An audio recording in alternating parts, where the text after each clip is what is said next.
One, just one. I just need this one. Trust me. The left Forget, I hook. only need one too. Okay. Forget that too. That's fine. All right, then we both got it. We both got it. Like, come on, bro. I can't hear you. I touched. I've heard you say that you don't like to bring your family to fights that you feel like are going to be a war. Do you feel like this is a fight that you'll bring your family to? Nah. I don't think so. Nah, I won't bring them there. Why? Do you feel like it's going to be a war? I think it's more so leave the kids and the woman home. Yeah. Sure. And let the men handle business? Yeah. Even my mom's, we gotta stay home. Really? But my mom is she's tough. But nah. See, mom's being at the fight is a mainstay. You know what I mean? Like, we've seen her at the fights, we've seen her talking to you, and you're like, Mom, what's up? You know, and then get back. But even this one, Nah. no mom dukes. Nah, it can get ugly. This is strictly business. On both sides. This is. The atmosphere throughout the arena was electric, with excitement filling every corner as fans sensed something important was about to happen. Everyone in attendance understood that a major boxing moment had arrived when two of the sport's brightest stars, Gervonta Davis and Terence Crawford, came together for a face-to-face interview on live television. For years, discussions about a potential clash between the two had remained the subject of speculation and private conversations. That changed the moment they stood across from one another, bringing their long-standing rivalry into public view. As both fighters openly spoke about the growing tension between them, it became clear that neither was interested in avoiding the issue or softening their stance. He would never even think about to come up to 154. All right, what about 47 though? Yes, if he get to pick his opponent. But Tank would never come from 35 to 54. Y'all got into it on social media around that time. Is that just you being competitive, like when that happens, or is it like? I just really don't like that dude. Why though? Cause I just don't like him. Like, I really don't like him. That's like Just not your cup of tea. That's just not your. Yeah, I don't like nothing about him. I just feel like, you know, he just one of these little arrogant little dudes that's using what he got to shield him. He got a lot of security guards around him, and he's in the limelight and stuff like that. But in certain situations, he wouldn't be acting like that. Do you like him as a fighter though? Yeah, he's a damn good fighter. Yeah. But like his core person. The venue remained filled with bright arena lights as the crowd continued cheering at full volume, creating an intense atmosphere. Meanwhile, the interviewer seemed slightly caught off guard as the mood between the fighters became more heated. Without much warning, Terence Crawford shifted the conversation by delivering direct remarks aimed at his rival, immediately changing the direction of the interview. Your brain around that and make Kabayaskis comes forward and Bud Crawford was hurt. At that stage of the conversation, Terence Crawford moved beyond simple verbal exchanges and focused on a larger debate surrounding the judging. He highlighted the controversy that had sparked widespread discussion among boxing fans, with many beginning to question whether Gervonta Davis still possessed the same unbeatable reputation he had built over the years. And now, on the streets, I'll break your fucking neck. And that's on my kids. And you know it, I know it, and the whole world know it. And I'm not talking about no fighting in the ring. If me and you was to fight outside, I will... The deal has now been finalized, leaving no room for additional warm-up fights or further postponements. With both camps having reached a complete agreement, the contract also contains a rematch provision. Gervonta Davis and Terence Crawford are officially scheduled to meet in Las Vegas this fall for a 12-round showdown carrying enormous significance for both of their careers. Their place among boxing's elite will be at stake, while a rivalry that has fueled years of fan discussion is finally set to be settled once they step into the ring.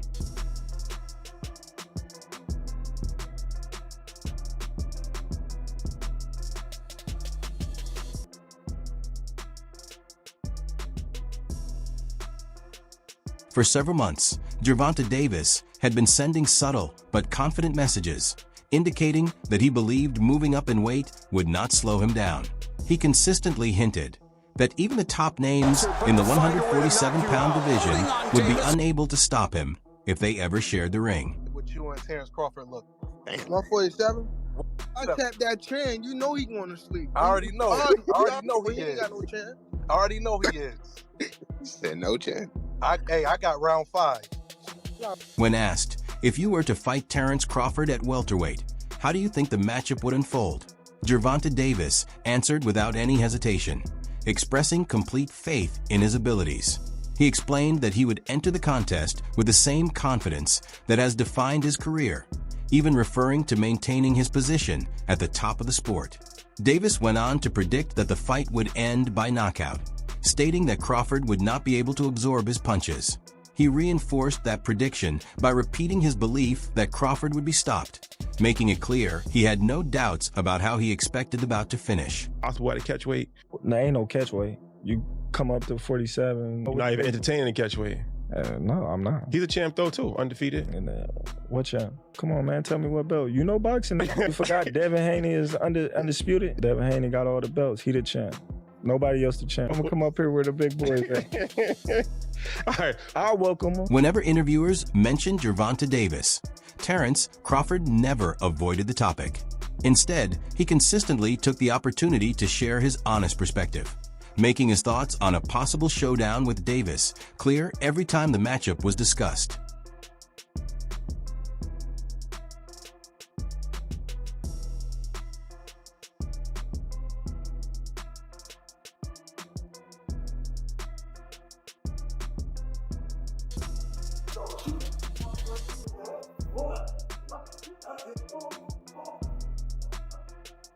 The narrative surrounding their rivalry continued to grow during the following Ring Magazine Awards. While Gervonta Davis was absent from the event, Terence Crawford remained one of the evening's most prominent figures, receiving significant attention throughout the ceremony. About you. Is that ever a possible fight? Yeah, if he want to dare to be great, he can be like all the other fighters that's moving up 2 weight classes and, daring to be great. You would fight him. Man, tell him to come up there. He got to come to win 54. He said I got a glass chin. So tell him to come and touch it. Wow. Oh, man. Gervonta said you got a glass. He said I got a glass chin. Tell him to come and touch it. At 147? At 147. I'll make 147 for him. Ooh, see? Oh, man. You're going to have a pre-camp. Then what the people going to say? Oh, he's beating up on little guys. As time passed, Terence Crawford appeared to approach the situation with increasing seriousness. For a long period, whenever the possibility of facing Gervonta Davis came up in interviews, he chose not to give a direct response. Instead, his answers remained general and reserved, offering little indication that he was actively considering the matchup. What I got from that is he's a hater. You don't know me as a person. Let's say you don't like me. You don't know me. You feel me? And I don't give a fuck. Him.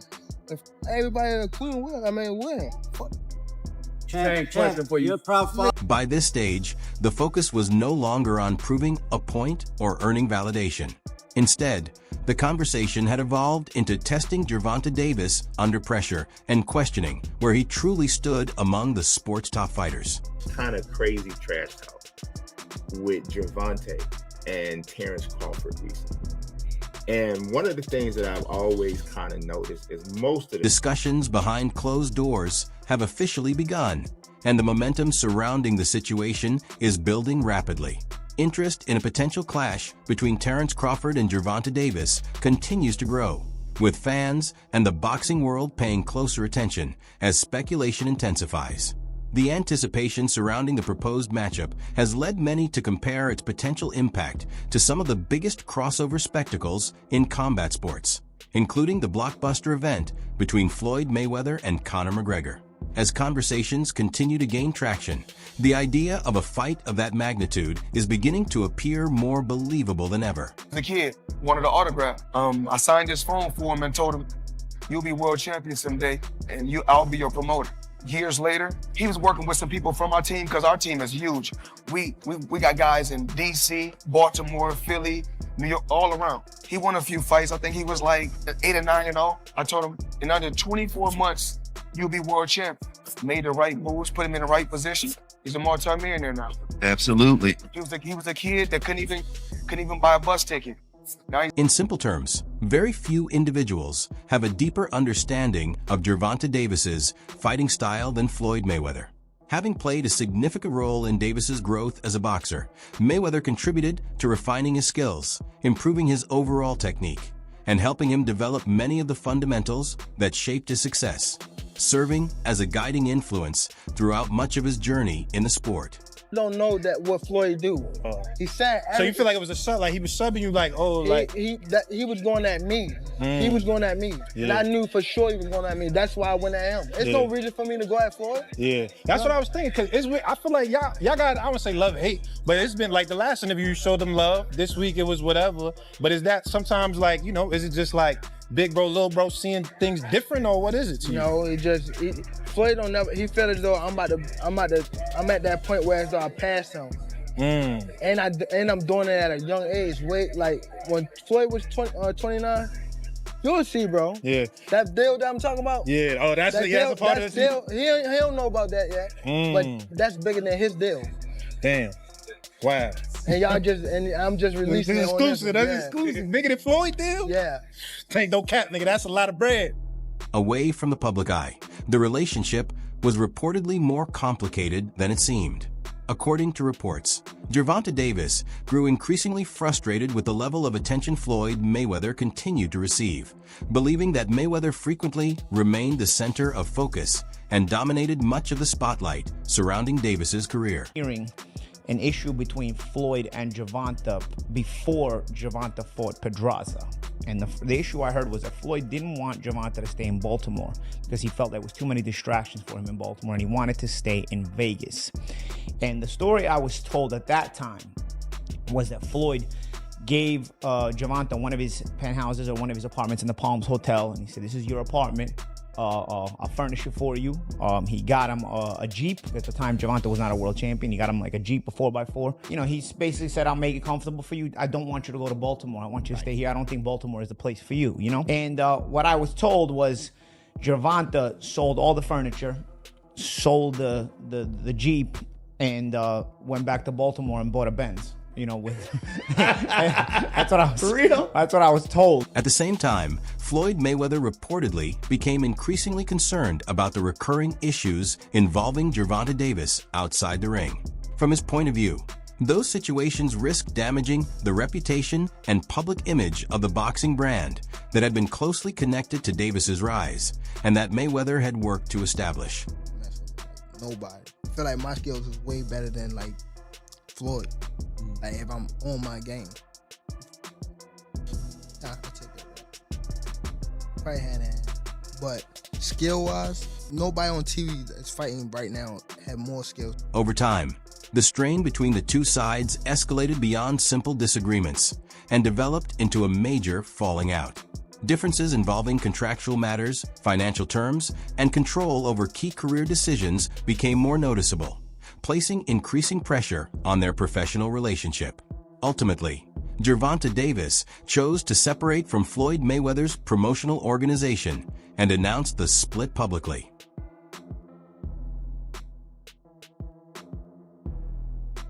The boxer, known for delivering explosive knockout victories, appeared far less composed than fans had come to expect, with his usual self-assurance seeming noticeably diminished. Gervonta Davis also looked out of sync, as his timing and overall rhythm lacked their normal sharpness, giving the impression that he was forcing his movements instead of reacting with his customary natural flow. Nobody like a draw, you know, from a guy that get knockouts and things like that, but it's cool. I feel like if we fight again, I could do more, and I should have did more. I was lost in the I lost track in the rounds. That's why we need what is it called? Yeah, man.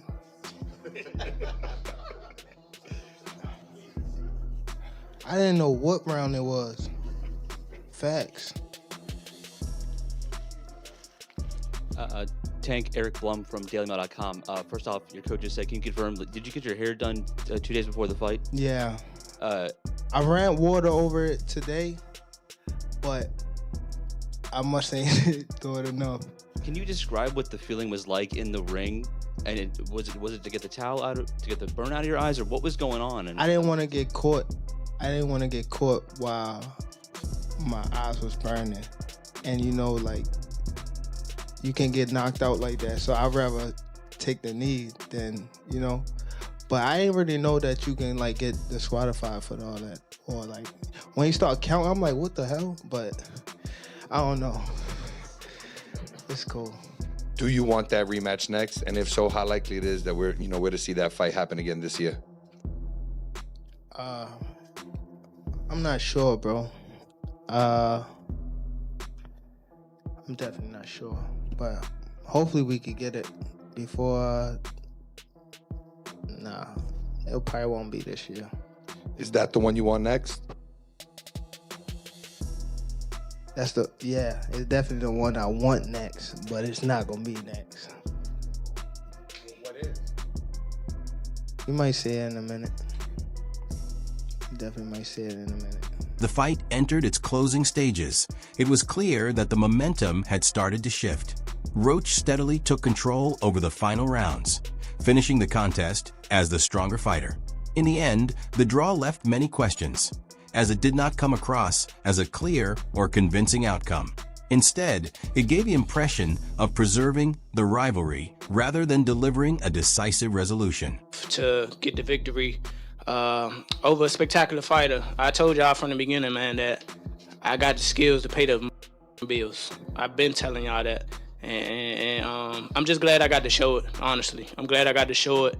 I appreciate, like I said before, I appreciate True Boxing Media. Some guys that didn't count me out. So that's just how I feel, man. I think I won. And, I can't wait to do it again. If Gervonta Tank Davis views that outing as nothing more than an off night, Terence Crawford has already indicated a different perspective.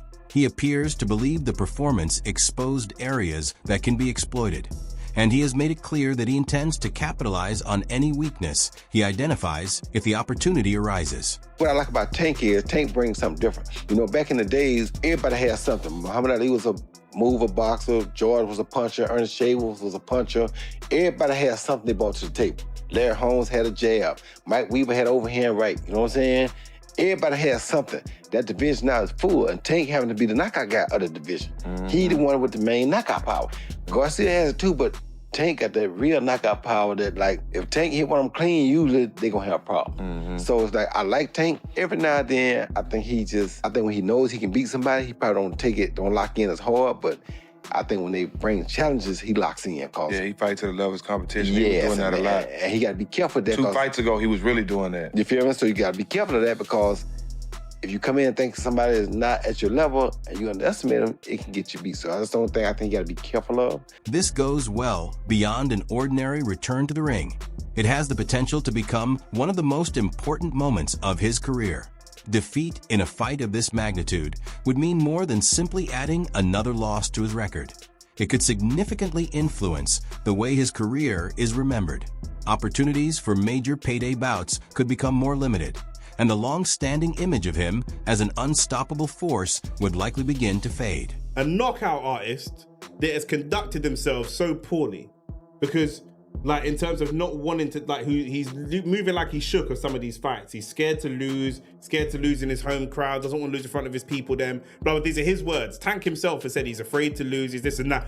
We see people start to cherry pick and start to be a bit nervous, normally when they're coming towards the tail end of their career, etc., etc., etc. And normally when they're more boxers. So it's like every fight is a long day at the office. For a knockout artist, do you ever see a knockout artist move this kind of shook? I don't actually think Tank shook.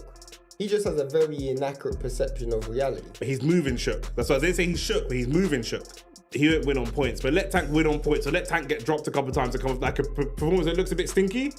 Because then his money's gonna drop. Facts. And now the whole situation is gonna be different. From Terence Crawford's perspective, the outcome is unlikely to dramatically change his standing in boxing.